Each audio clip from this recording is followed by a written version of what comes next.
we starting? So we are starting with the Lyons Flannery deed correction, and just give me a second to get that up. Okay, and I'm recused out, please.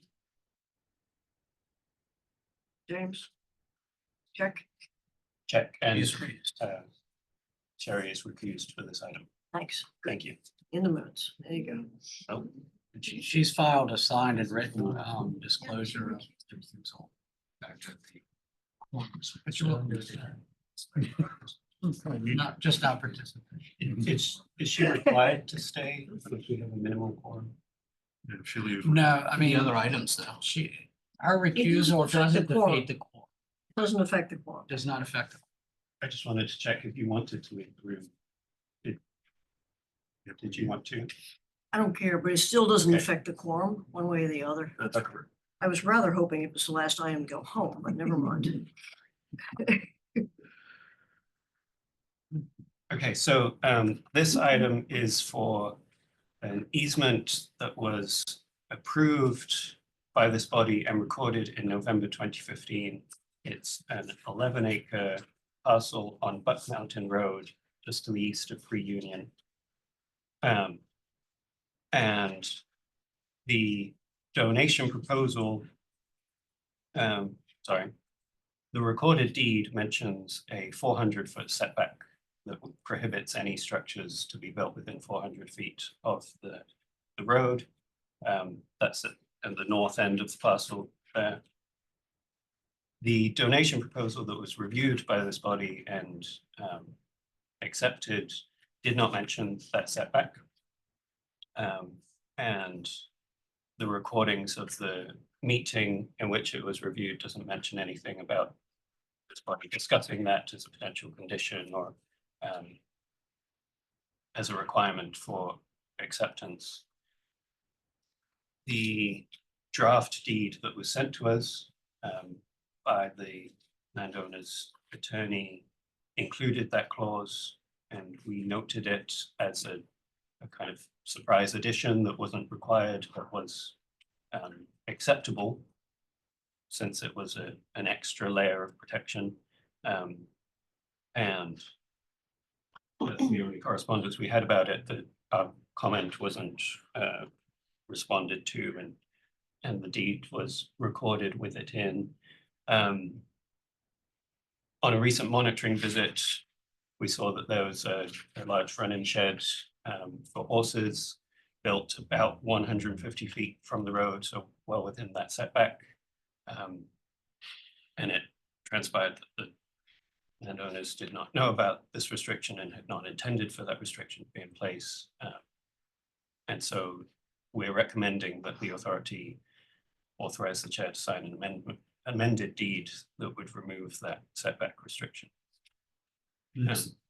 Sorry, just to finish off, we have the landowners here who can answer any questions if you have any. I'll add one quick clarification. It would be a deed of correction. So this body wouldn't be asked, isn't being asked to amend the deed. It's just to acknowledge that it was an error. I believe it's a Scribner's error.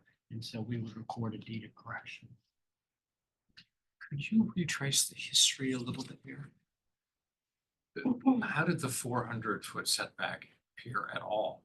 Was it discussed at the original meeting? Not that we have record of. No, it sounds like an artifact that was, Until the first draft deed came in. so it was a simple error. I have a question. So oftentimes with these new ones, the summary document comes in, and oftentimes you'll see, I'm paraphrasing, boilerplate.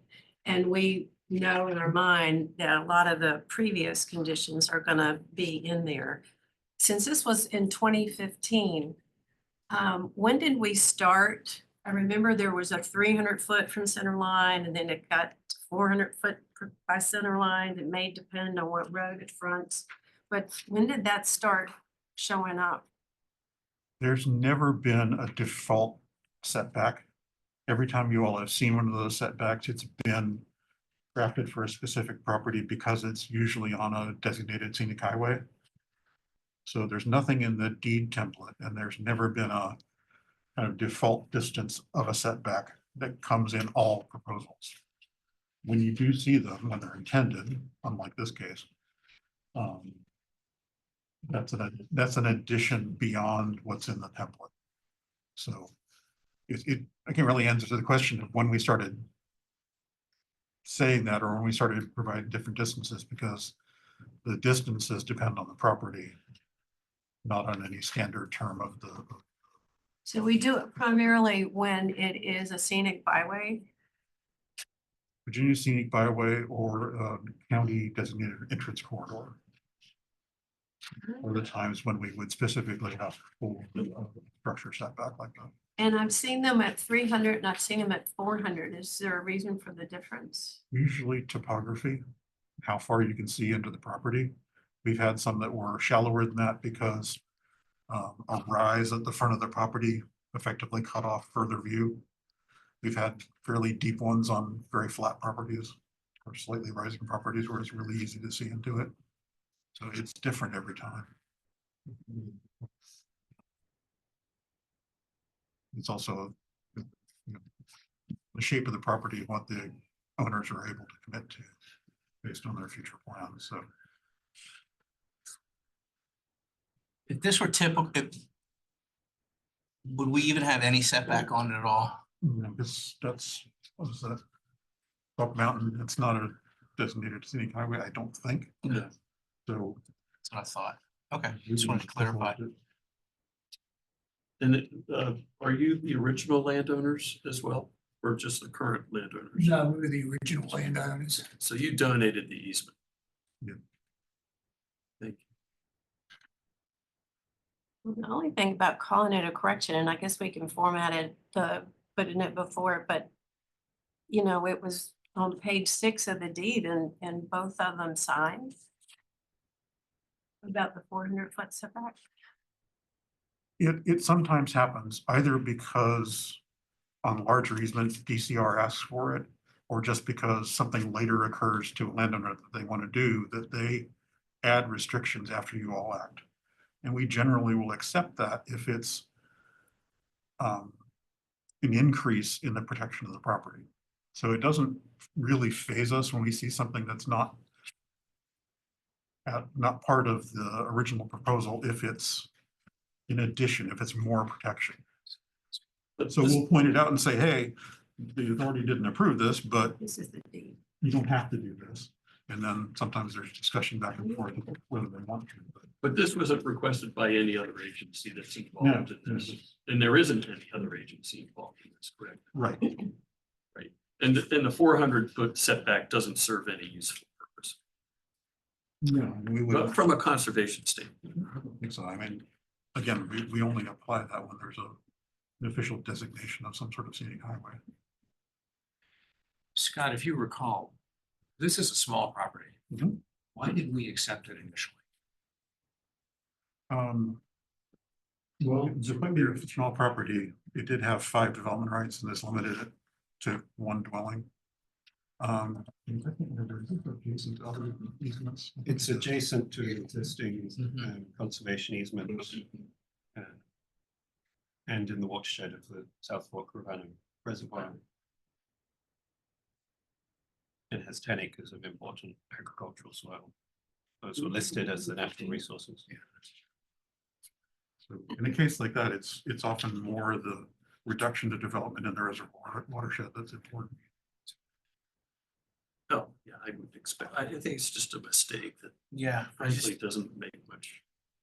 I mean, except that we're changing something, but mistakes happen.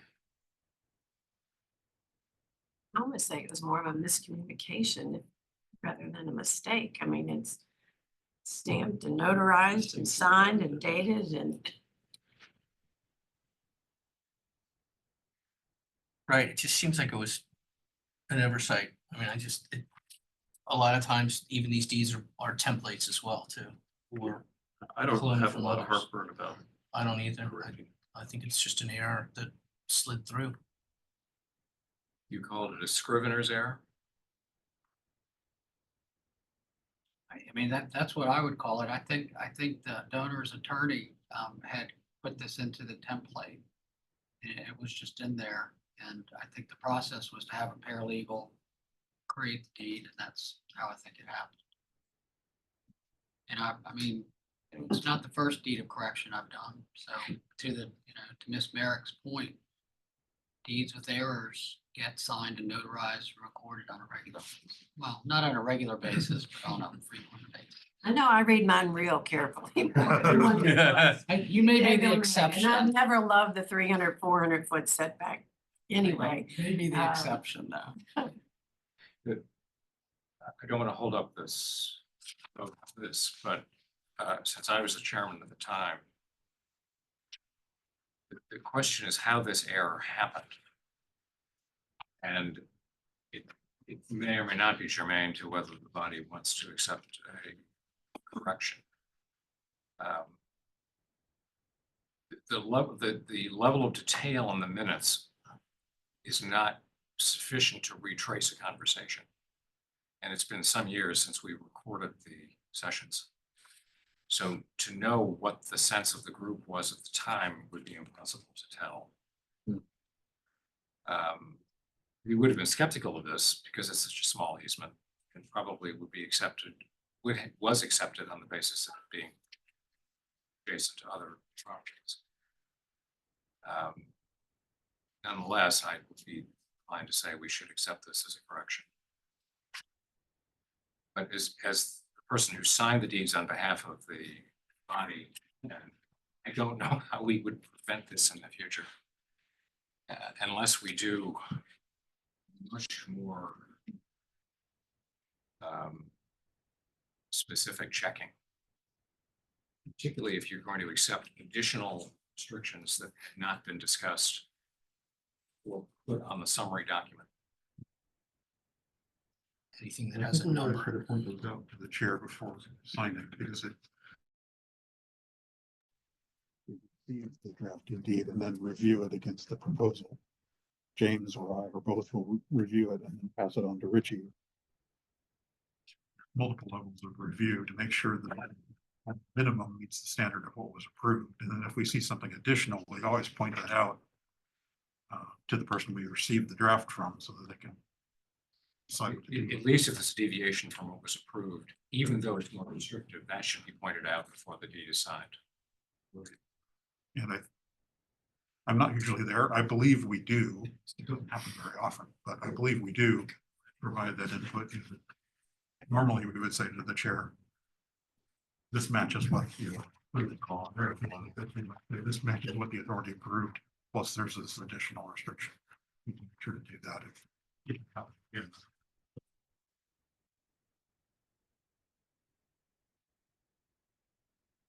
Looking for change in procedure, staff procedure? I mean, if there's a checklist, do you guys have a checklist of things? in fact, we're in the middle of updating all of our written procedures right now, so we can put that in there. Yeah, let's put a pin in this and just move on. I'm just handle this right now. Pin in the procedural aspect of it. Sounds like we have a general direction that we're heading. The motion. I'll make the motion.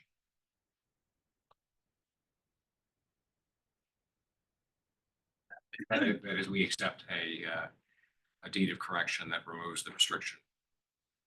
Setback. Is there a second? I'll second. Further discussion?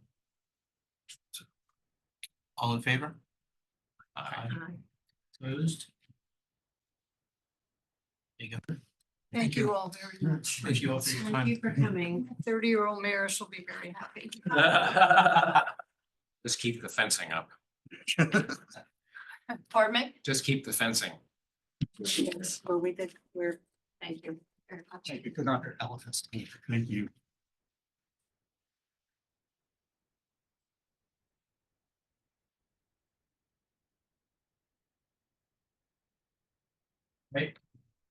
Moving on.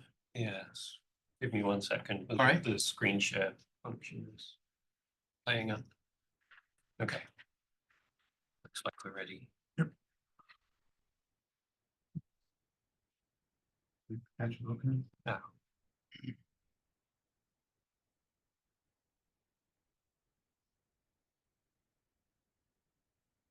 Alright.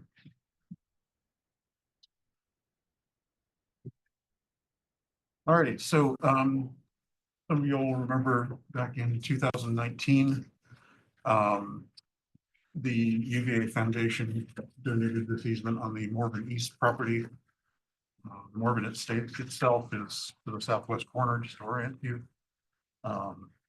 This is an 1,145 acre property. With an easement that eliminated about 68 dwellings. Currently permits division up into up to 12 properties. None of that's happened yet. Still, all of it belongs to the foundation. And you can see the transparent blue there are the 100-foot riparian buffers that were placed on the mapped perennial and intermittent streams on the property. And I'll get into more detail in the buffers. Those buffers, for the purposes of this permitted divisions, allow up to. So it'll catch up eventually. What we're here for today, and these folks are here to answer your questions about, is a pre-harvest plan for timbering on the property. The deed of easement requires a couple of things. First is that there be a pre-harvest plan before a timbering operation that identifies the best management practices that will be used for water quality on the property. And you'll see here that it says that that has to be submitted for approval, which means that you all need to act on it before it can be done. And that approval shall take into consideration whether the pre-harvest plan is consistent with the terms of this easement. So that's the bulk of what we're going to talk about in the next few slides. Just as an aside, I want to point out at the bottom there, for timbering operations of 20 acres or more, it also requires a forest stewardship management plan, which they have in fact obtained. So all seems to be in compliance there. All right, so this map, it's a little hard to see, I apologize, but I'm trying to do this on my map. Happens. You see the dark line around the property here. And this pre-harvest plan applies to areas A, B, C, and D on the map, which is the bulk of the property, 850 to 900 acres. Portions E and F are existing designated areas that are hardwood forests along the major streams on the property. Those are not included in this current harvest plan. Are they overlaying the buffers as well, or are they Yes. bigger, smaller than the buffers, or the same exact? They vary, but I think they're bigger in most cases.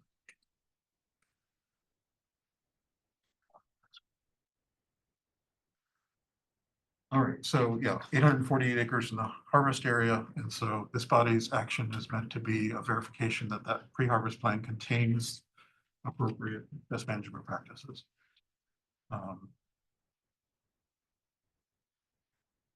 just read off in a moment what these proposed best management practices are. I will point out, however, that this pre-harvest plan and the suggested BMPs were all prepared by Department of Forestry.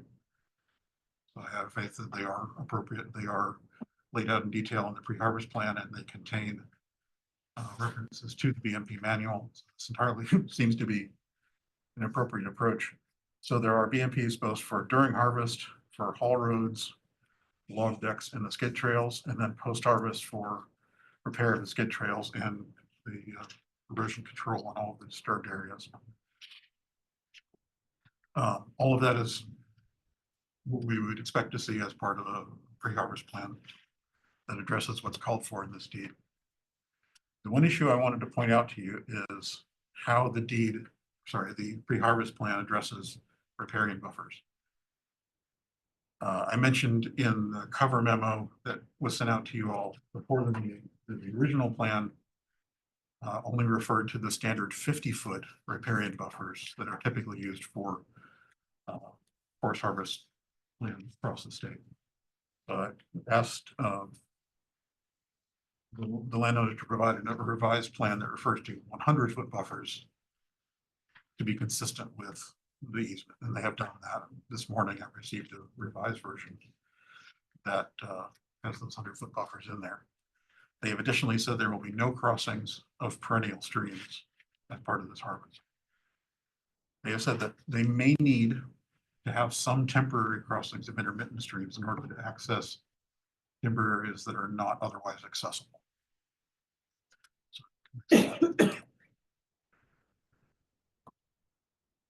This is the riparian buffer language from the deed.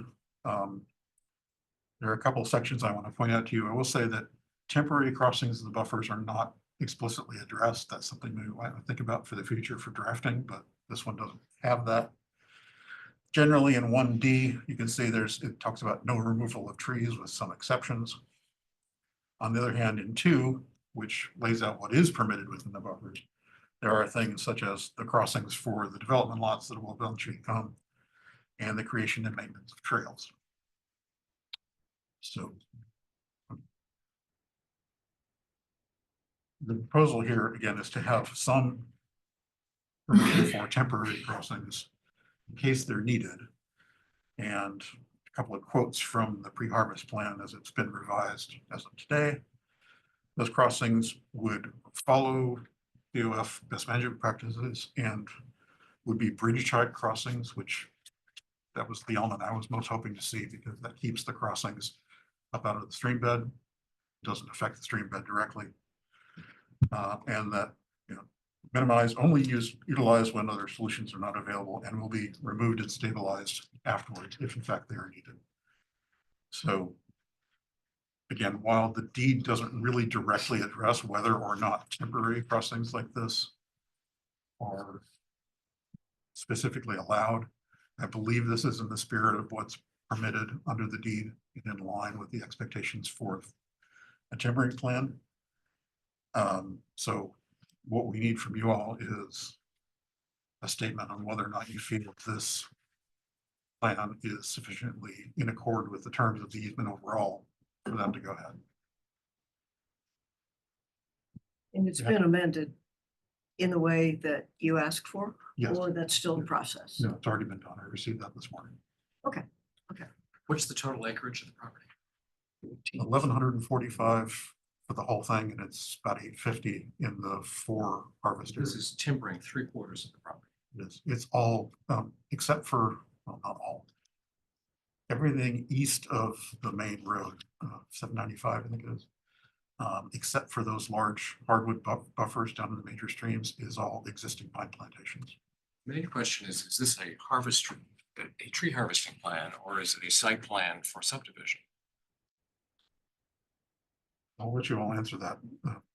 My name is Justin Mallory. I work for the UVA Foundation, the asset manager for Morgan. I know that I've been with the foundation for about 2 years, so this predates me. I know that there was discussion about creating some lots and sort of a development around the time that this easement was done. I think maybe that's why some development rights were maybe maintained. I can say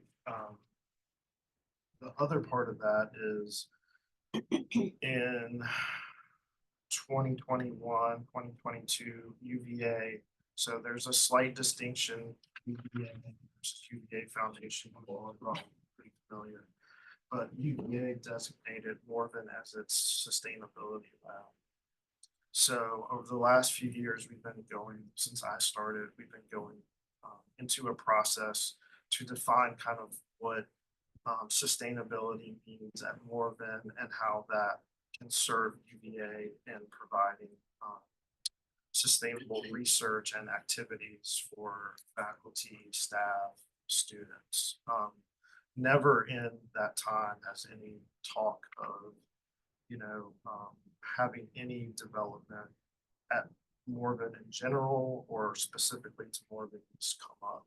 So I do know that sometimes a initial forest harvest plan does turn into like this, sort of later subdivision or something like that.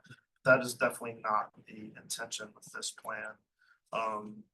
We have our reforestation plan, we have our stewardship plan. After harvest, we will actively begin reforestation on, The entire property. yes. That's my first question. So following along that, since 2019, what's been going on here? And just full disclosure, I was a hired consultant, worked with UVA Foundation and Bob Croner and Okay. and Bill Cromwell was there and handled Sure, it and then sure. retired that December. So, I know all about that. So what has been going on since 2019? Has it just been typical maintenance? Have y'all been select cut? Or I know there was some timbering before. Yeah, I mean, to the point of like the question about, is it the entire property? Yes, we are looking to harvest all of it because they were all planted at the same time, kind of in the early to mid 80s. Right. There's been like 2 or 3 thinnings kind of during that time frame. I think the last thinning was, Easement. yeah, 2016-ish, Then we something did like that. that release. Yeah. That was, the release was pre-easement too, I think. Yeah, so there really have not been a lot of, there've been no forestry activities since the time that you asked. Because I took a lot of rides over every nook and cranny. And so I'm thinking, this is now 10 years later. I can't imagine what it looks like now because it needed something 10 years ago. So that's great. Yeah. So the report talked a little bit about the health of the stands and whatnot, and they were maybe not in super great shape. What's the expectation for what the usefulness of the harvest will be? Is it pulpwood? Is it junk? No, it's dying long-term. We're losing, we have a substantial mortality rate right now. Mhm. We're trying to get ahead of that. Right. But we're not getting ahead of it. We're behind it right now. And we're just, I mean, I could venture so far as to say it's a salvage harvest. We are in extreme decline. And dry weather's not helping you. It is not. And fire that was in there a couple weeks ago was not advantageous either. No, I'm sure not. So it's a plantation now, and it has been, was it a plantation before? Has it been cut over and replanted? And if so, how many times? I'm just We curious. think this is the 3rd rotation. of Okay. mine. So, And this is a average roughly 45-year-old stand now, which generally you would eliminate that stand at 30 to 35. So we carried it longer right. than may have been recommended. Its age is showing now too. Right. Yeah, and so like Dr. Moses, my second primary question was, what's the plan for this coming up? And it sounds like you want to try and plant another crop of trees, which would talking another 30-year rotation, right? Yeah, I mean, the stewardship plan does talk about some flexibility in, and I would let Paul sort of speak to this because he wrote it, but some flexibility in, even if you're gonna plant loblolly pine again, how you might manage it different for more environmental wild, because there's always this spectrum with forestry between like income and environment or wildlife or something like that. And historically, it's been managed more on sort of the income side through its, almost 100 years that it's been sort of in pine. Yeah, a loblolly pine plantation ecologically is not diverse. It doesn't produce diversity. Depends on past management strategies within that pine plantation. It could be incredibly diverse, or it could be like this one that's in decline that is not diverse. So what I'm getting to then is what plans might there be for this next rotation to maybe address some of that? Allow for some more diversity. So that Yeah. we are, So we don't have a monoculture. Yeah. our conversations have been going on for what, 6-8 months now, with the sustainability lab considerations, for variations in planting, species, densities, sites.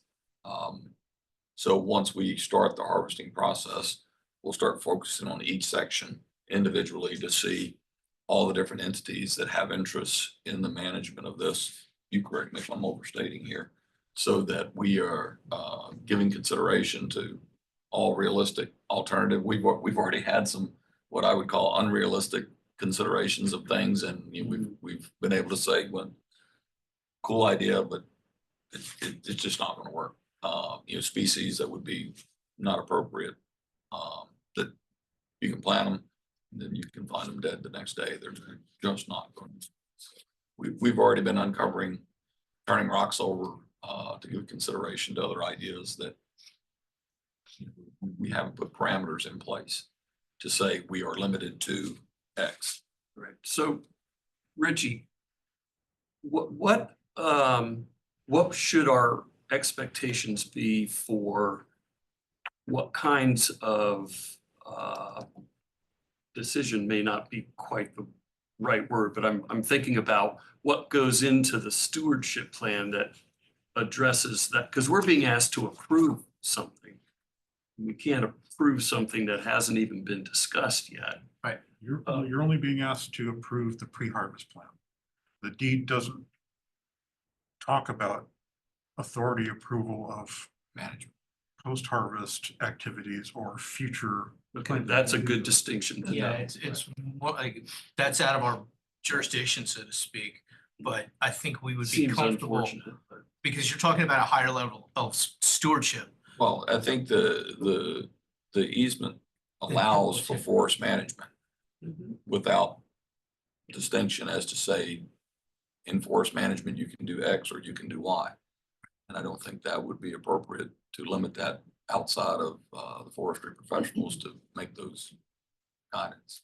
I would offer, if I can interject, like, just to the degree that you all accept sort of presentations in future meetings, that as we sort of dial in kind of how we want to like achieve these more sustainable and diverse approaches, we would be happy to come back and just for informational purposes, if that's sort of how it's viewed, provide you all kind of with the direction that we're anticipating going. The nice thing about our relationship with UVA is, you know, they have a new person on staff that actually lives at Morven that has like a background in forestry. There's a new soil scientist at UVA that hadn't had one before. So we're able to kind of draw on some of these resources that maybe we didn't have connections with in the past, to sort of like push the envelope a little bit in sort of, you know, pond management. And like I said, we'd be happy to come back and, you know, kind of show you all what we're up to. We accepted 2 easements in this area at the same time. One of them contained restrictions on changing the view for Monticello. Is this one of them? No, The other was the justice property. that's the justice property, I suspect. And I think the way that how it's located, it's not within that view There's no shed. view Yeah. consideration of this easement. But the easement did talk about colors that could be used and lighting. I remember reading all of that in the, that prohibited to be sensitive to Monticello. The justice easement definitely had some of that, and there have been some others. Don't recall this one did, but I can scan real quick to see. I remember reading it because I thought it was a little odd. Could you really see it from Monticello sort of thing? But they had house colors, exterior colors, lighting. Yeah. It was all in there. I don't think The Monticello view shed. has that, but we don't have plans to build No. anything. It was circulated by Lee, so I would just remember reading it, you know, kind of thing.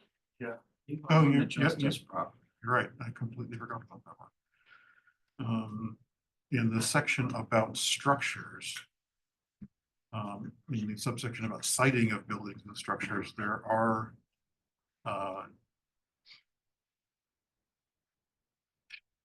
greening and color restrictions and roofing restrictions for structures that are 1,000 square feet or larger and that are in the Monticello view shed. But that's not cogent to what we're talking about today.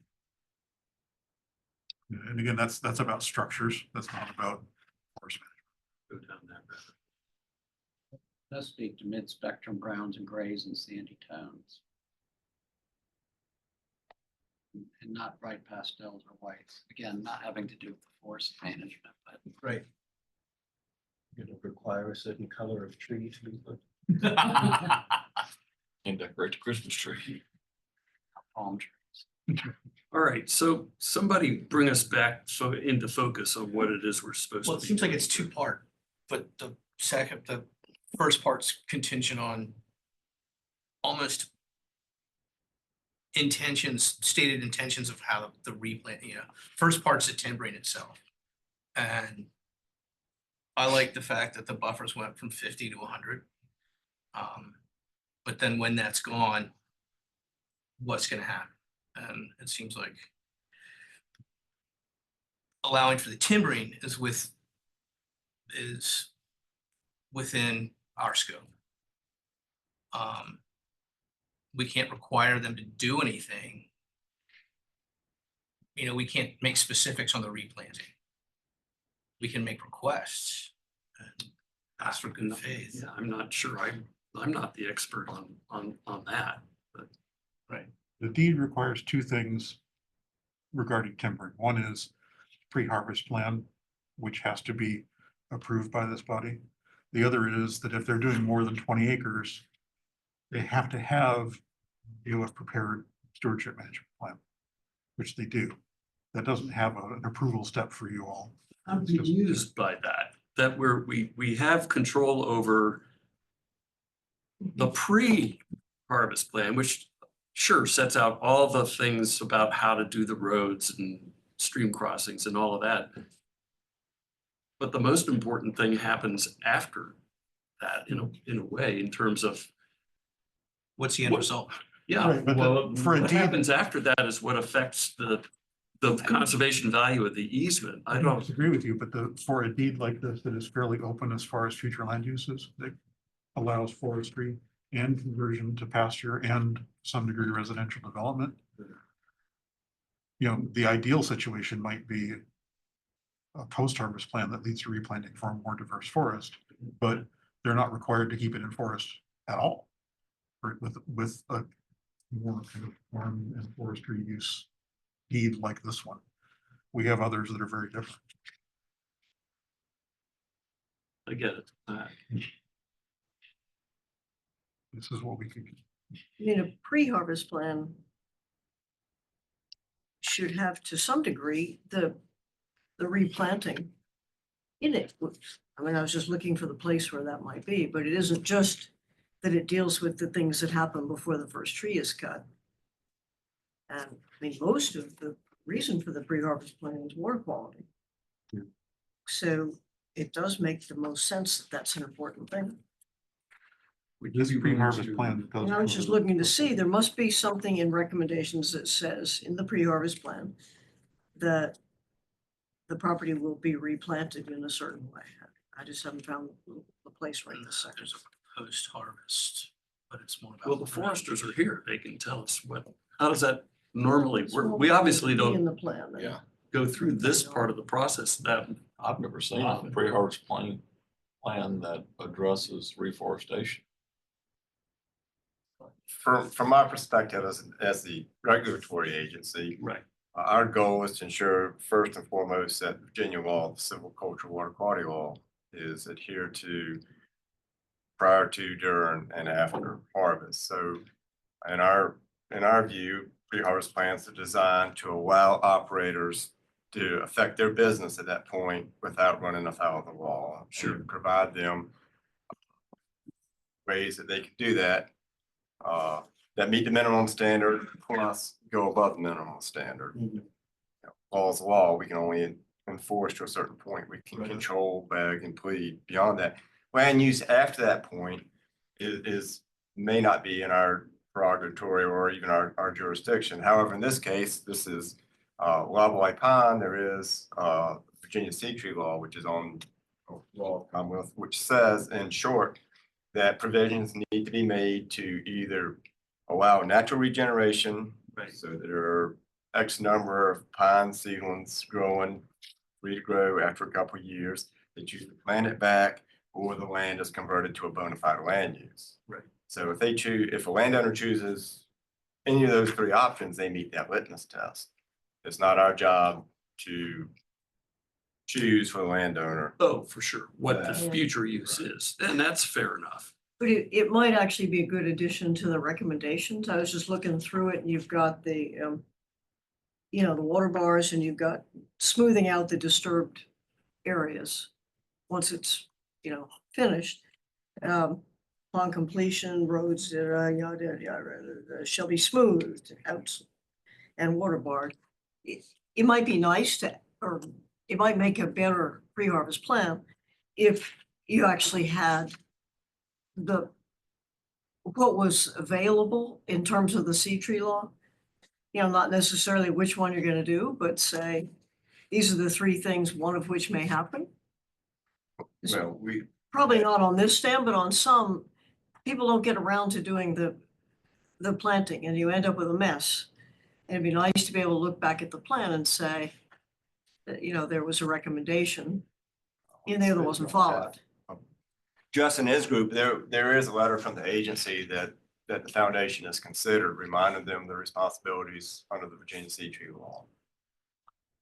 Okay, and so the way that works is when you go through and do the harvest, you identify seed mother trees or whatever you call them. That is Ones Seed trees, man. ones you're Seed gonna trees. leave standing. And so, That's not a technique that we advise. right, I wouldn't It- think it- so. To me, David, correct me if you disagree, that's kind of the minimum standard. You end up with a very dog-haired thick stand, and then you're looking at more activity required to select your crop tree for the future, Right, so. It's hard to go in and thin that out. I don't like that as a So reforestation. you like hand planting? Yes, the- absolutely. You get And the you- genetic improvement. Yes, you're getting an improved seedling in the ground. And that's how it ends up looking like a crop That's exactly right. It is a crop. from the year. It is, and it is a crop. It's just a longer rotation rather than an annual harvest. And strangely enough, it actually enhances biodiversity, at least in the initial phase of plantation, because you have fewer trees shading the ground, which allows all the perennials, forbs, annuals and stuff to grow until those trees close crown cover. You double or triple the number of trees growing on areas gonna close crown cover sooner, and you're gonna lose that sunlight to the full, and you lose that. And mechanism. we're suffering that right now with the advanced regeneration that we already have in there. It's not good. Is the understory pretty bad in there? It's horrific. Given the uncertainty about whether a reforestation plan is within the scope of what we should know before we approve a deforestation plan, would the UVA Foundation be willing to provide some reassurance to this body that can be added to the current submission? I mean, it seems like maybe you can do something maybe a little bit within this. What I was trying to suggest is within the same document, if it would seem to me that you might address the reforestation recommendations in here, that rather than just talk about skid trails and stuff, that Just make it an that appendix or the something. pre-harvest plan lay out what your reforestation program is going to be. I mean, it could be this long. It just ought to be in there, it seems to me. So one of the conditions of the easement was to provide a forest stewardship plan. So in my mind, that's kind of what closes the loop between the pre-harvest plan, and that's telling you what our intentions are. And so that would kind of be what the plan is, And it'd be much more detailed than that. Correct. And it is, it's like I mean, they put 40 it or in the 50. packet. I mean, it's. Yeah. Because it also seems like there's, I don't know, it might be formal, but an informal cooperation between the Morven Sustainable and East Morven also, that it seems like Yeah, there's some permeability there. Yeah, I mean, we're working hand in hand. We have meetings all the time. That's how we view how we serve UVA, which is the mission of the foundation. There's a faculty director who is very interested in, you know, how this is reforested. She has like, you know, thoughts, you know, things as diverse as like pine savanna, you know, controlled burns to keep things in a vegetative state longer. Just, you know, lots of different considerations, some of which are in the forest stewardship plan. Yeah, I mean, I'd be comfortable with this accompanied by that forest stewardship plan that is pretty outlined, you know, pretty, not super detailed, but shows the conservation value in it too, in terms of diversity, erosion, habitat, et cetera. Also, Maybe what you could do is simply then reference in your recommendation from the pre-harvest plan, reference the recommendations for reforestation in your stewardship plan. That's in stewardship plan guidelines, they actually reference the pre-harvest plan document as to how to carry out the recommendations of the stewardship plan. Okay, we just want to That's see sort of us backwards, but all right. a circle. I was in Yeah. the loop. comfortable. So the mechanisms are in place. We just need to flesh them out in terms of stewardship plan. Well, I just think we just need to tie them to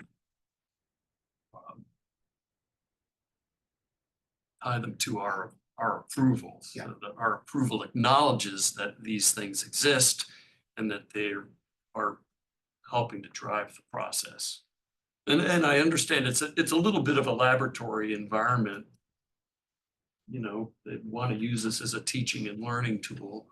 And so that means there are going to be variables involved in that, which is all fine. But I, you know, for our purposes, it just needs to tie back to the conservation values expressed in the easement itself. And I'm much more comfortable with that now than I was before we started talking.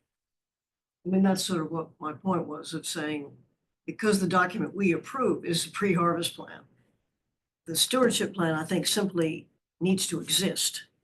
Doesn't matter what it says. Well, So, it does in terms of whether it supports the conservation values of.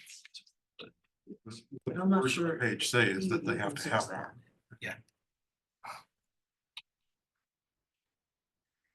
one. Come up with a motion out of this anywhere.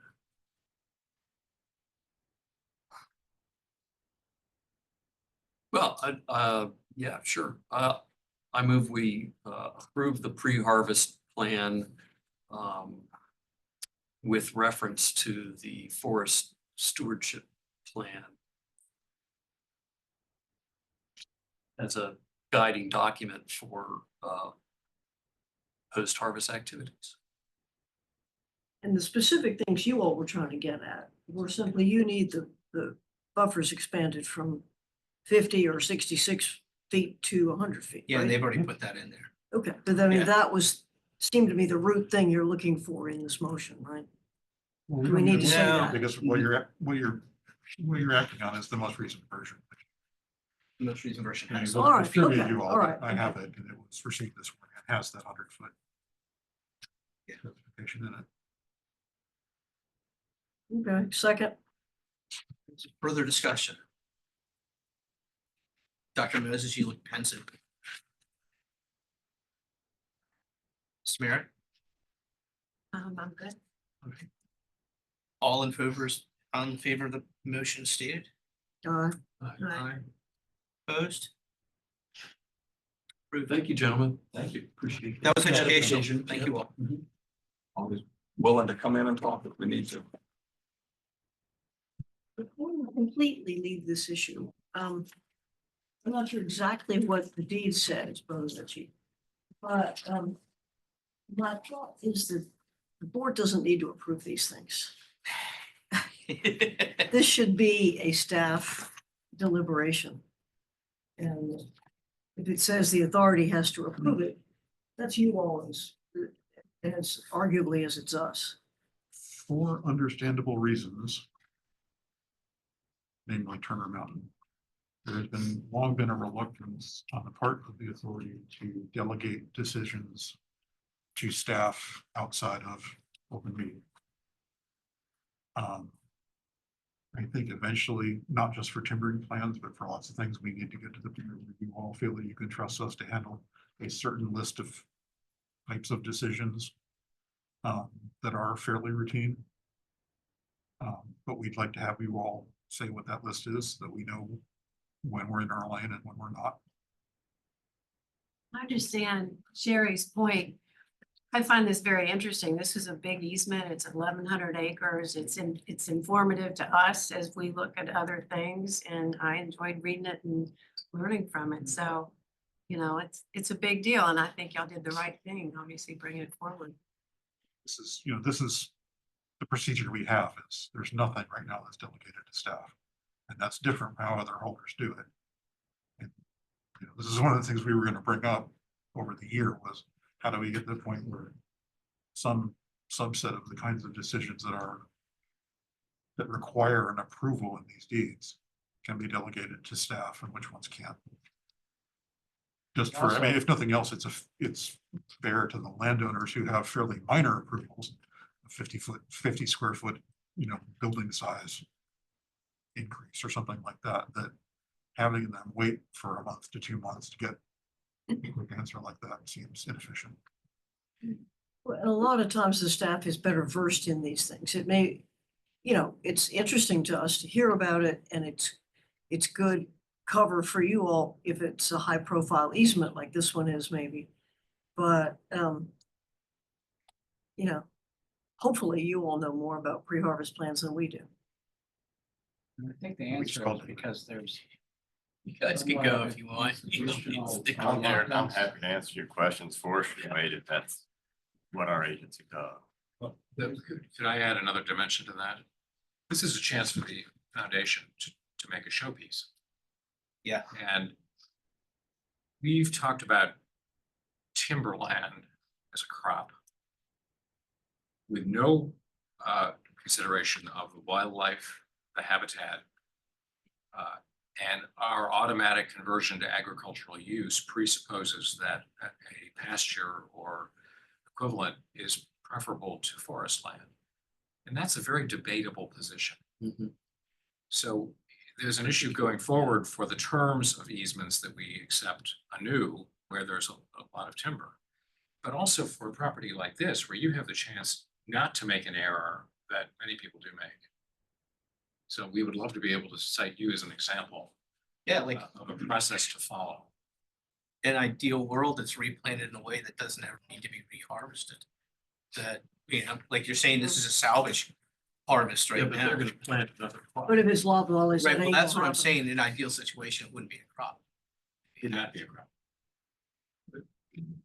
Did I misunderstand you to put something back that would never need to be harvested again? Right, that it manages itself. That would kind of not be forest management then, would it?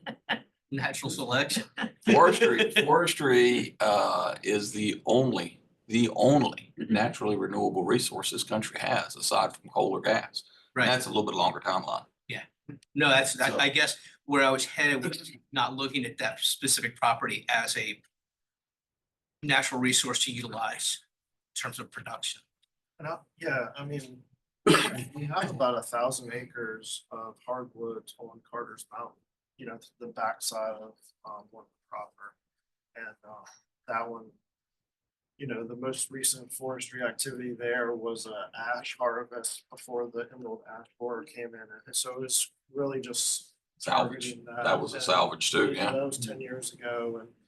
And, we are viewing that more as like a carbon sequestration area, for the foundation for sort of EPA and stuff like that. But it's not to say that management isn't appropriate. There's folks that are worried about white oaks and the benefit that they provide wildlife and so forth. And they're kind of being out competed tree right count. now, That's right. by more shade tolerant, faster growing trees. So, they kind of need that intervention in order to sort of succeed.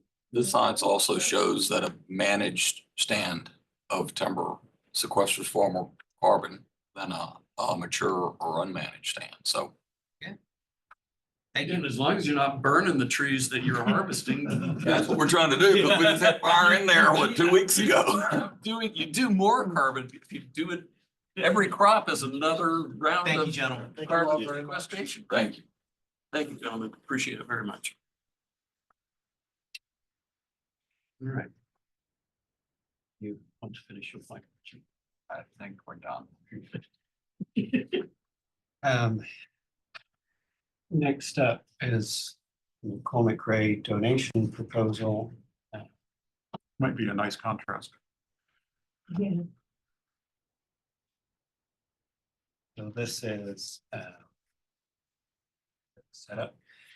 This is a proposal from Ms. McCormick Ray for a 16-acre property in the northeast of Crozet. The gray is not showing up here. This area in the bottom left here is Crozet.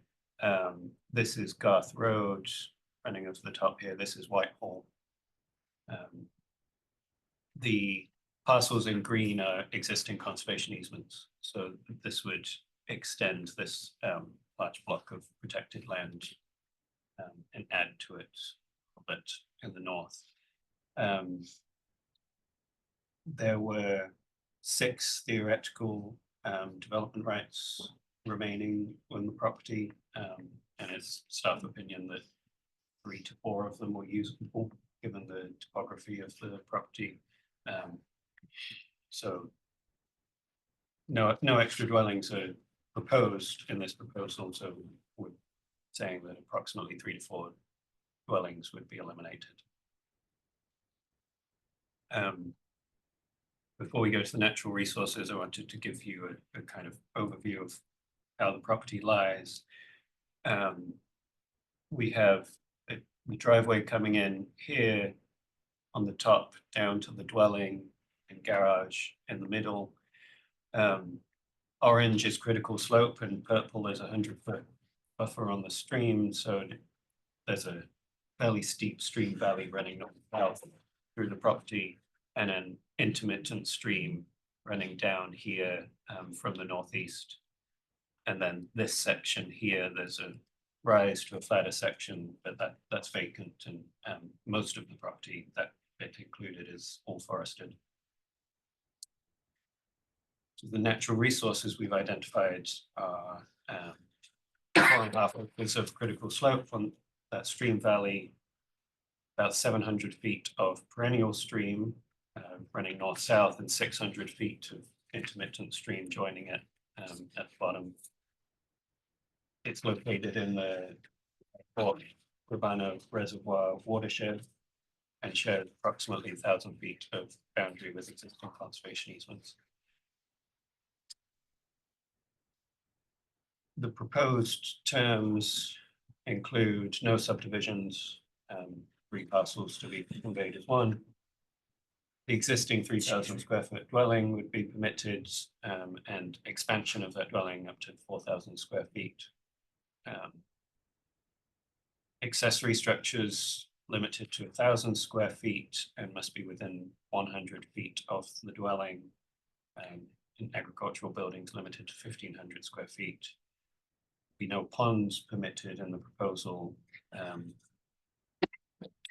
the riparian buffer is would prohibit structures and tree clearing in the standard terms. We can go over that later if you want to. That's formed from 100 feet on the perennial stream, 50 feet buffer on the intermittent stream, and all the area to the west of it. The thinking there being, I think, that that whole area to the west would be protected, nothing would be built, so no access would go to try to kind of cross that stream. And But you could have trails and such things. yeah, trails would be permitted. So staff finds that the proposal meets the authority's acceptance criteria and recommends approval. You've recommended acceptance, presumably, because this is contiguous to an existing easement, even though it's below our 40-acre minimum. Contiguous, and given the water quality benefits and the development that could be eliminated, particularly the one or two dwellings that could be built here.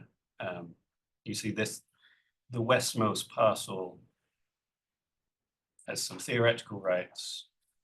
It's currently vacant, so I checked with our engineer, even though it would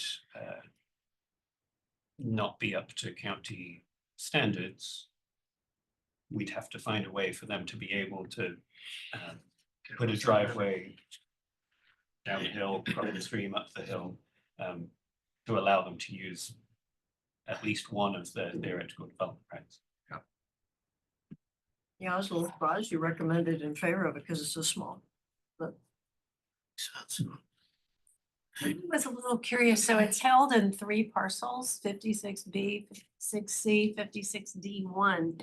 So I didn't look, but I was kind of curious, was that already divided in by 79?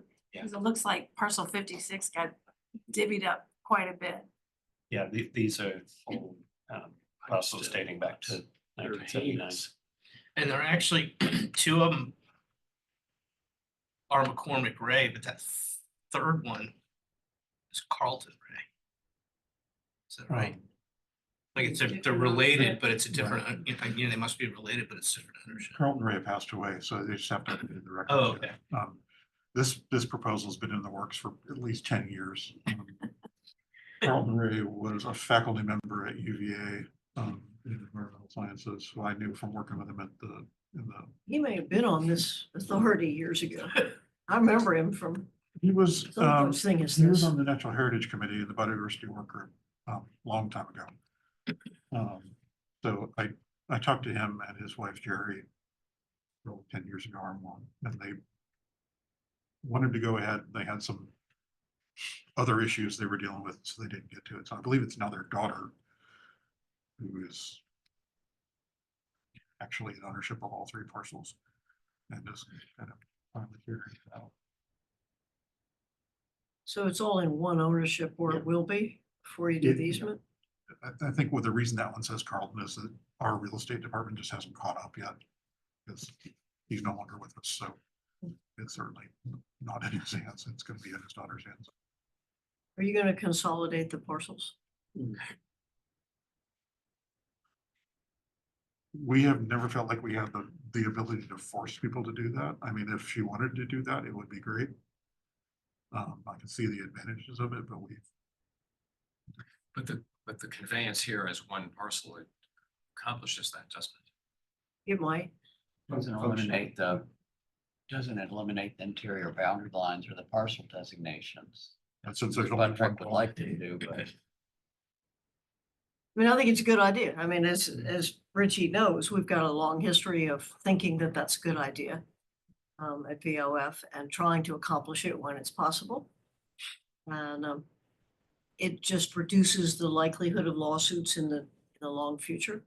Mhm. Yeah, at some point, somebody will say, well, no subdivision means no further subdivision. And they might make a run at you. Now, you know, Richie's a force in court and you would probably win. And we don't typically just say no subdivision. We don't say something like ensure, a single property under a single ownership or whatever the exact wording is. But it's a little less vague and open to interpretation. Yeah, I'd be a lot more comfortable if they consolidated it into one lot. But failing that, then some very specific language. Yeah. To Achieves the same thing. or prevent an end around would be in order.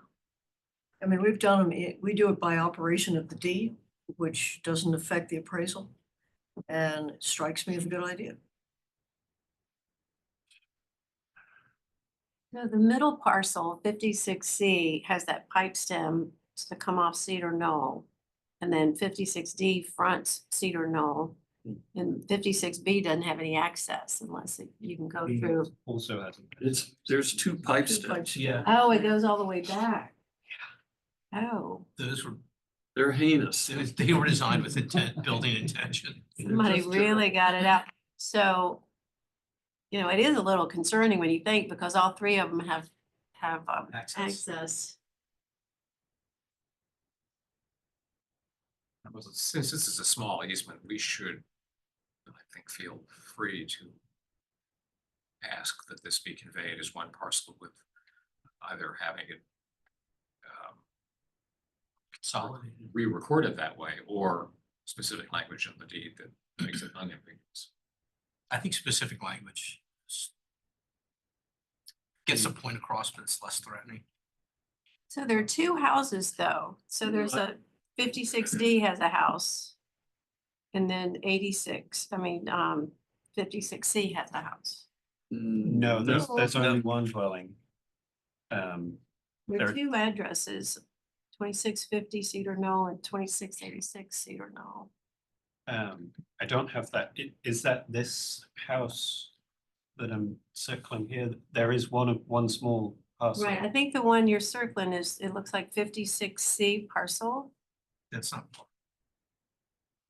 It's not part of the easement. The one in the middle, The middle one. 56C is, Only see 26 one house number. 2650 Cedar Knoll is not part of. oh, the- D1, not D, sorry. Yes, sorry, yeah, Is that in the adjacent easement? I believe not. So.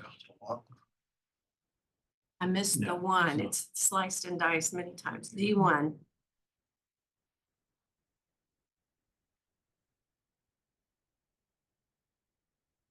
Yeah, I mean, if we can put that language in there that affects that it's a single parcel, then I'm fine with it.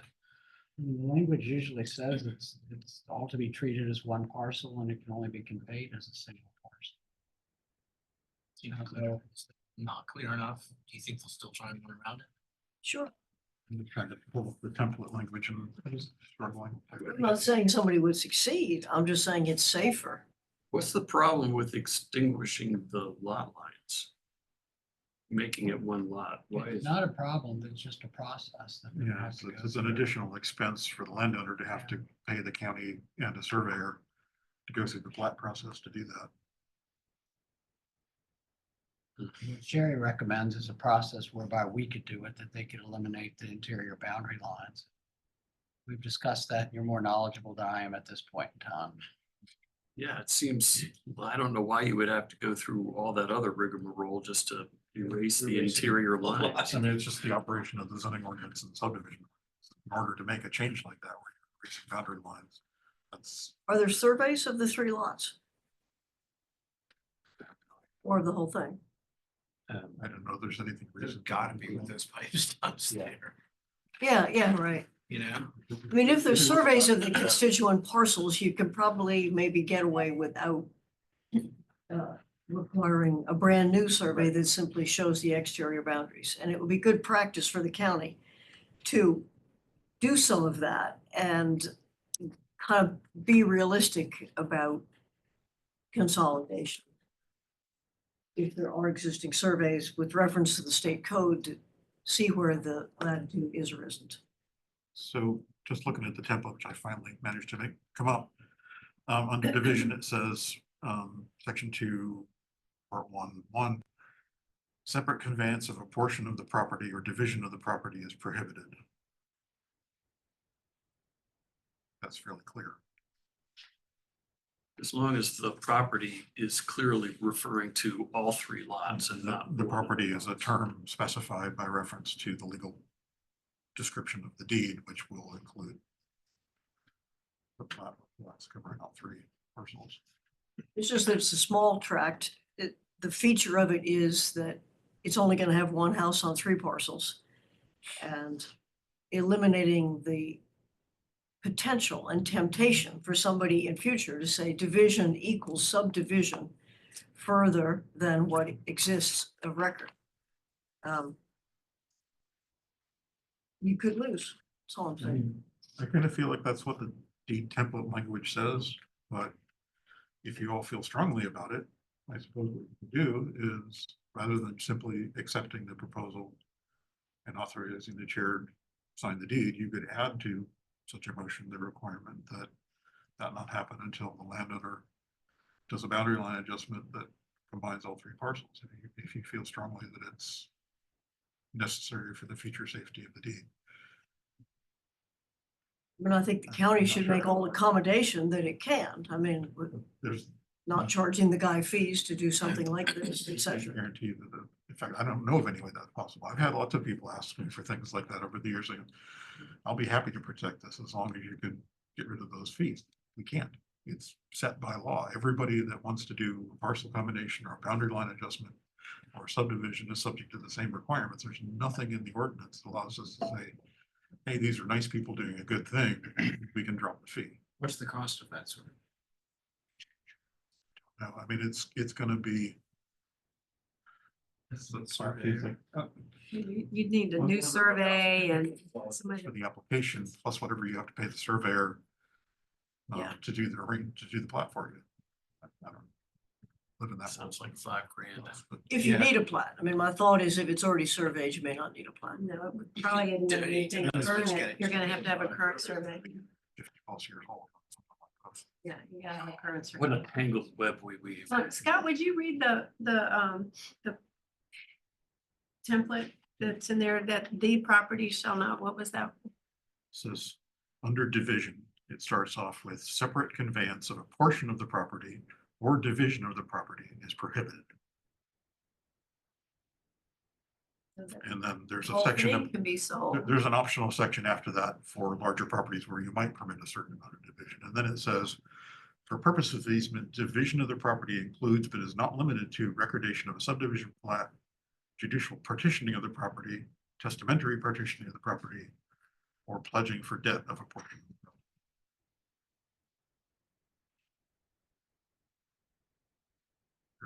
Which are the legal reasons forcing the hand of the owner to make a subdivision that he might not otherwise want to do, I suppose. It's prohibiting that. I'm okay with the language we have. I know what Sherry's looking at and like the future people, sometime when they see and they think I have 3 parcels and I've got 3 kids and now they're gonna each own but you know, that doesn't happen. You don't actually get it deeded separately to separate owners. The advantage this body has of being associated with the local government that does the development approvals. It's Yeah. a better chance of catching that before it gets to the point of saying, oops, we built something. The property means all 3 parcels. Sure, I get completely what you're saying, but if it does get to that, I don't think it's gonna be in our lifetime. So- Oh, you look good, Vanilla. What did you, did you want me to say your lifetime? No, just- You'll have some salt and pepper hair when they sue y'all, but you'll be there. I don't wanna eat these words. Oh, this forever thing, it's Forever. that's right. Are you willing to? I'd rather have the easement than not take it because of the line business, but I'm not as comfortable as I'd like to be with it. Yeah.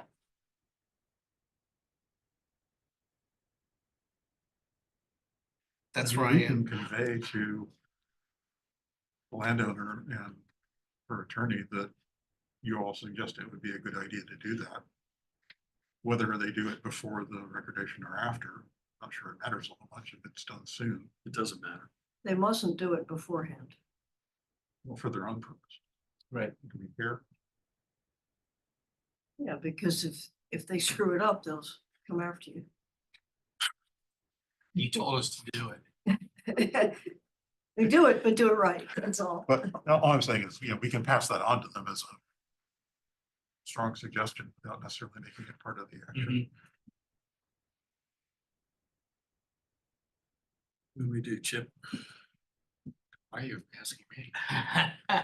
One of the most experienced. I would say go back to the landowner and ask them to eliminate the subdivision, or we accept it. If this were a larger easement, maybe not, but this is a small one. Makes any difference. There was a plat. 1988. We're raising theoretical problems in the future. Richie, I think this is a call is the language enough protection to assuage Sherry's concern? I think so, but the problem is then you do still have, look at the GIS and you look at the plats, you have 3 separate parcels. Whether to predict down the road, is there something that could undermine the easement? It's impossible for me to say. So that's why I appreciate her preference to eliminate those lines before we accept the easement or at the same time. At the same time, I think would be best, but. Well, it's only April, so we have, why don't we not take action today? Simply ask Scott to go back to the landowner and suggest that they eliminate the subdivision. I mean, it seems like it would be administrative, like you were saying, just to raise it, it seems like it would be administratively simple to say that if an easement says these 3 parcels are now 1 parcel, it doesn't affect the exterior boundaries at all. And that's why another survey may not be necessary, because you're taking the existing border. Shaking the etch a sketch. You know better than I do. B. Aubrey Huffman, are they still in business? Is what? Hoffman. Aubrey Huffman and Associates? Lord. You don't know. See, that's the thing. It's- I don't know, when we've done boundary line adjustments That's for one thing I could think of. Albemarle County, Roger Ray has to be brand new, Yeah. $6,000, $7,000, $8,000 later. But that's what's simple That's what about they're this, gonna is say. that This it's is not not an a boundary line. adjustment. You're taking them away. You're asking that the interline be taken and 1 parcel number be given to. Well, I do think that It's not up to the Albemarle's, surveyor. whatever the department is it? County want to approve it or look Zoning at it unless they have a current that- survey in front Yeah, of them. it's community development, which. That includes they planning. take a harder line than the state code in some cases requires. So that if there is a survey, an existing survey of the parcels, I think within the state code, you can eliminate those without having to get a brand new survey that simply shows the exterior lines and says this is for this purpose. I reviewed 1 subdivision plat in 26, 27 years of working here, so I don't know. I'm not qualified to answer that Well, question. I like just- Chip's I don't idea. know. Let's defer this and let's see what you guys can make happen between now and the next time we talk. I mean, about this. if we could get this to the county, just basically says if it's under easement and internal boundary lines disappear, it would serve every easement holder that has. No, that doesn't meet the state code. That's the problem. Ah. But if each constituent parcel is surveyed, I think it may meet the state code. Okay. All right. Let's see what the realm of possibility is. Yeah, I mean, it's not gonna be just a matter of asking the landowner or an attorney what they're willing to do. It's also a matter of us learning from other people in our department Correct. what's even possible. Yeah. I'm just not qualified. to Under answer the that. subdivision ordinance. And I think Richie's office really can figure out where the boundaries of what you can allow, and what you can't allow might be. I like I think it's important not even to put the word adjustment in there, because it's not. That it's, there's nothing being adjusted. I strongly suspect the answer is gonna be you have to do county review and approval of a plat. You know, whether there's a survey out there that's good enough to work from and somebody still has legal access to it, I have no idea. Yeah, I Quite apart from the procedure. The sense of this discussion was, this is a small easement. The primary reason that we are accepting it is that it's contiguous to existing easements. And water quality. Therefore, it has to be a protectable easement. And to that end, the current subdivision makes it less protectable than the body would desire. It's vulnerable. We just have several people we need to talk to clear that up for you all. Okay. Sorry about that. I wish I had the expertise to. No. Questions, but I just We don't. just threw something out there that Does it matter to the authority?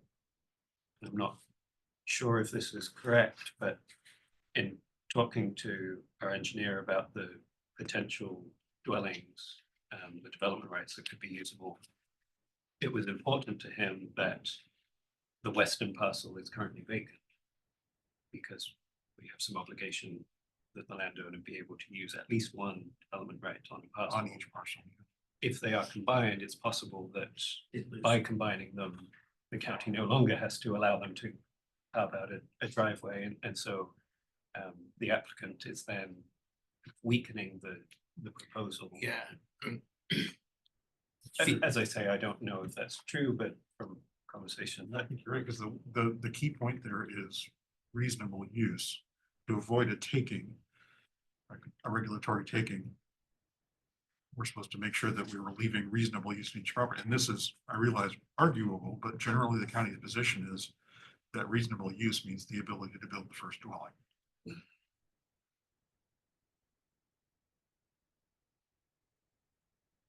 I'm not sure I get what you're worried about. If They just. it was combined, it became one parcel, it's already got a dwelling. If they came in and asked for a driveway across that stream to get to the west side to build a dwelling, our answer might now be, no, you've already got a dwelling, you've got reasonable use of the property. We're not going to approve those stream impacts for necessary for the construction of what is now the second dwelling. You're talking Our about, argument that this is an important easement because it's preventing that construction is no longer true. Well, that's why you would do it with, by operation of the deed and not beforehand. I'm still not sure it can be done by operation of the deed itself. You could record the subdivision plat and the deed together. And the combination of the two would do it, but I don't think we have the room to say within the deed itself to make that boundary line adjustment happen. I think that has to be a county reviewed plat under current regulations, which we certainly don't have now. My experience, those are done separately. Sherry said they may be recorded one after the other on the same day, a couple of minutes apart. That's been my experience, is that the subdivision That's what I is, would expect to happen. Yeah. That just means they have to go through the application. Yep. And the hiring of the surveyor to do, just as anybody else would, for a boundary line adjustment or parcel combination. They've got to go through all the steps that anybody else would. If the existing surveying information doesn't meet. Almost certainly doesn't. But I'll look at It that. doesn't. It's current. hard to read. The one I looked at was Blurry. difficult to read. Named it my I existing just wanted to tax clarify bill. that because it sounded like you were asking them to do this and then come back. And I was thinking that if Oh, that, no, if you that mustn't were, do that. if that were to happen, Yeah, I don't. then the proposal would be weaker because they had done it. Yeah, no, you're right. That would screw it up. I think the question is, are they willing to do Right on. Yeah. it? And then, so then the proposal would be that, yeah, we'd accept the donation on the condition they do the subdivision. And it can be recorded at the same time. Well, very close in time. Or if, if they say, no, we're not, that makes us not want to do the whole thing. We should be prepared to do it with appropriate language Agreed. if we feel strongly about taking easement at all. Feel like we do. I mean, if the language is in the template now isn't sufficient, I feel like we need to adjust the template to the point you are comfortable with it. That's a different topic for a different day, but. We're gonna continue to get proposals for bigger easements that are 100 acres or a couple hundred acres that have 3 or 4 or 5 parcels.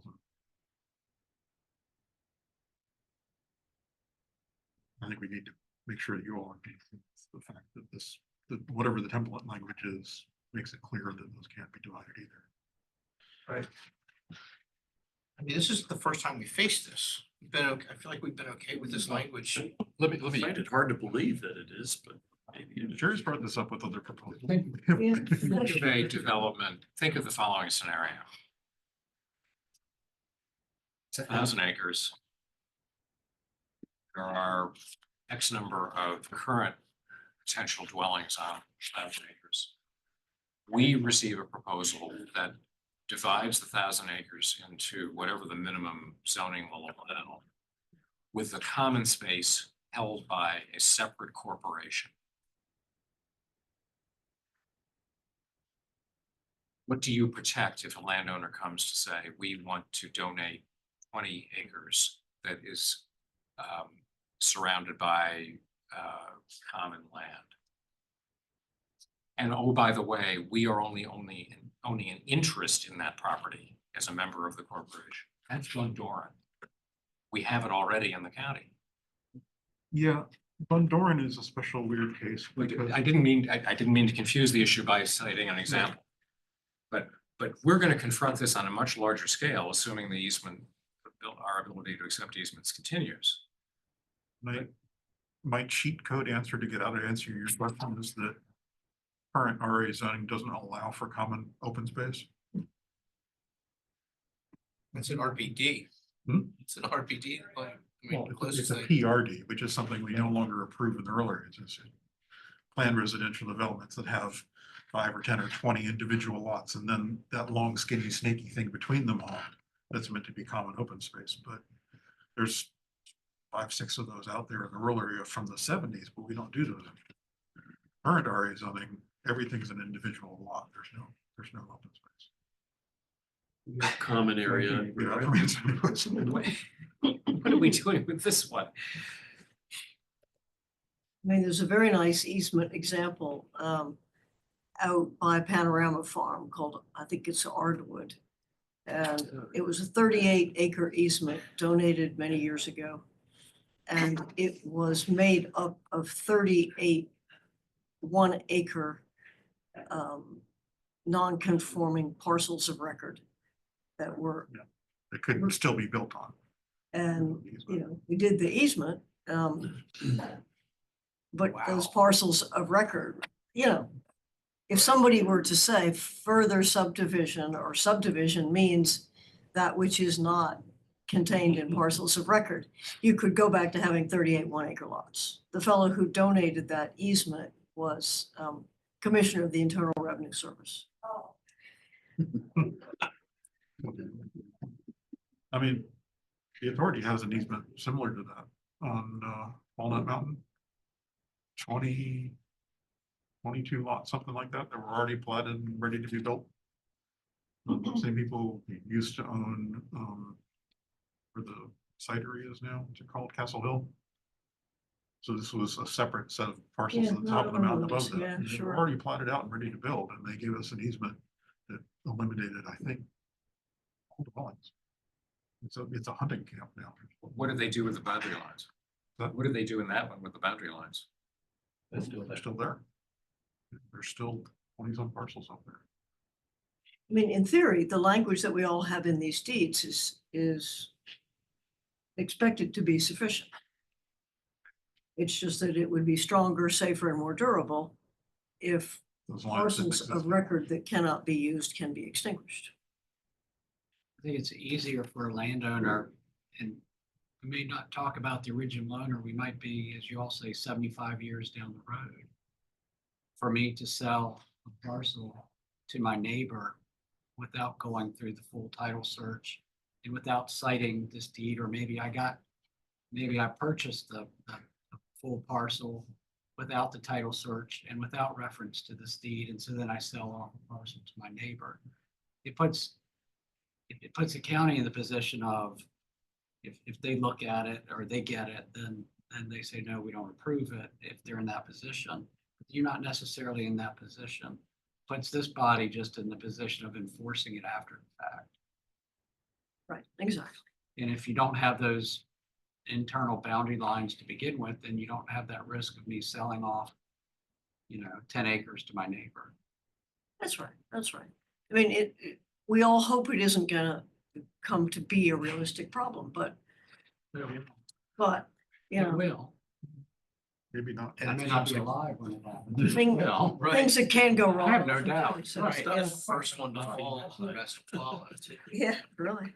So we're mostly concerned that even though the language is in the conservation easement, that the fact that there are 3 separate parcels, that brings up the argument or the case if someone wants to treat them as 3 separate parcels. They'll try. It could happen.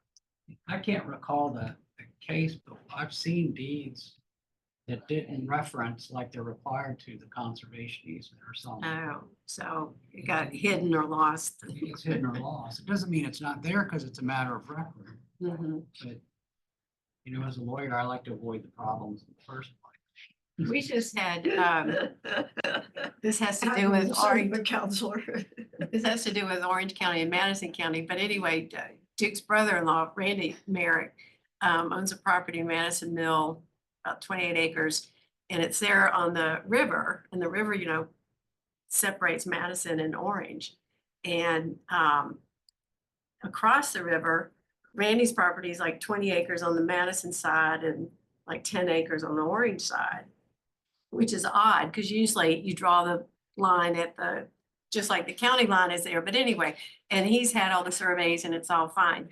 Well, the little old house across the road, the woman died, the son and daughter inherited it. They went to sell it. The realtor put it on the MLS. She used the county map. It showed like the whole thing, and the property line goes to the river, and it closed, and it was conventional financing and an appraisal. And then they went and looked at it and they went, what do you mean we don't have access to the river? And so Randy and Sis asked us to come over because the seller, you know, was coming over to ask if he would just gift it over, you know, just hand it over. And Randy's a great doctor, but he's not a good business person. No offense. So we go over there and I said, listen, this, and I looked it up and it had closed, and they hadn't told Randy that it closed. They were thinking that, you know, we're gonna have this little conversation and it's all gonna ride on you. And he was starting to feel bad because he knew the old woman and stuff. And I said, no, it closed March 15th. It's done. You know, it's all done. And so he listened, and back where it goes is nobody gets a survey. You know, even the older parcel from 1966, you know, usually you'll have a description and attachment and, you know, the walnut tree and the old fence and meets and bounds, you know, somewhere housed. No, it was like 28 acres plus or minus, you know, and that went back to 66. And so we kept looking at it. But luckily, I said, well, did these buyers have title insurance? And he said, yeah. He said, it didn't show in the title. I went, huh. And then the bank required a survey, as most would, since they're going to finance it. And the surveyor found it. I said, so the surveyor dug deeper than the title company. And he said, yep. And so anyway, we ended up we're keeping it. You'll have to deal with it. But, you know, that's because nobody gets surveys anymore. And the title companies aren't even digging deep enough. Rivers change course too. Yeah, and you could tell it cut out. All right, so where do we go with this? Do we defer to try and clarify getting rid Yes. of these internal boundaries? Yeah, see what we can do. Okay, Let's see what the realm of possibility is. all right. Yeah. And let this be a object lesson for us so that we can not have to do this again if possible, or at least have a better plan in place so But that that's- we know what to do. That's what we do. We always find a way to reinvent the wheel.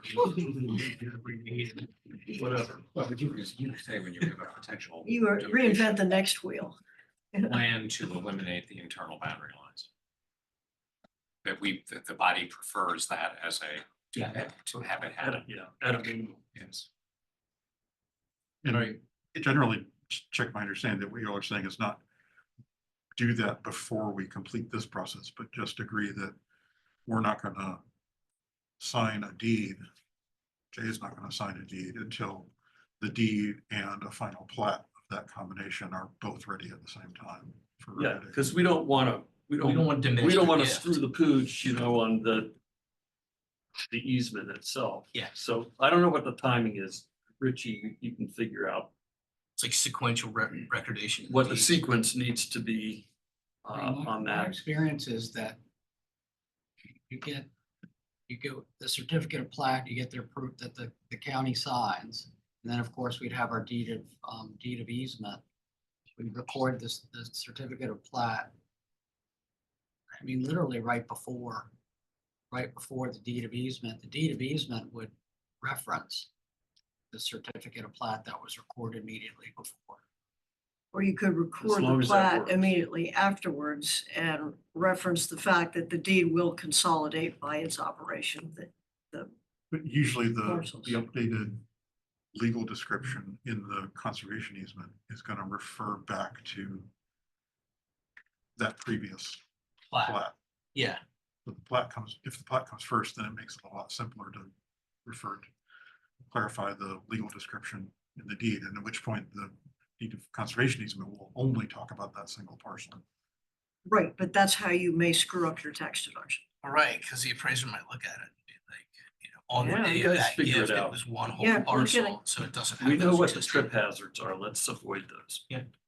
Okay, do we need a motion to defer this or just? Okay, You all haven't when we've had situations like this before. all right. Do we need to talk Numbers about are- remote participation? Oh, good You have to read that thing again. Mm. We do this every year. Follow the rules, You man. have to do it every year. That's why. Well, get on. You know, we're getting on with the annual meeting, and the plan is to do it at every annual meeting, so we comport with Virginia law. There's no change to the policy other than to add that it was readopted on April 10th of 2025. Well All done. right, That's the only change. All right, sounds good. Motion and second and a vote. Make a motion. I second. discussion, all in favor? Aye. Aye. Record time. I paused before. Discussion. Any new business? Any old business? Let's go home. What's the pipeline look like? Pipeline. Good question. How many have we got, James? Like one or two new proposals? Working on 3 at the moment. Getting close. I'm starting to get inquiries from parties wanting to, different owners wanting to combine. Both of them. What do you mean? That was much less obnoxious.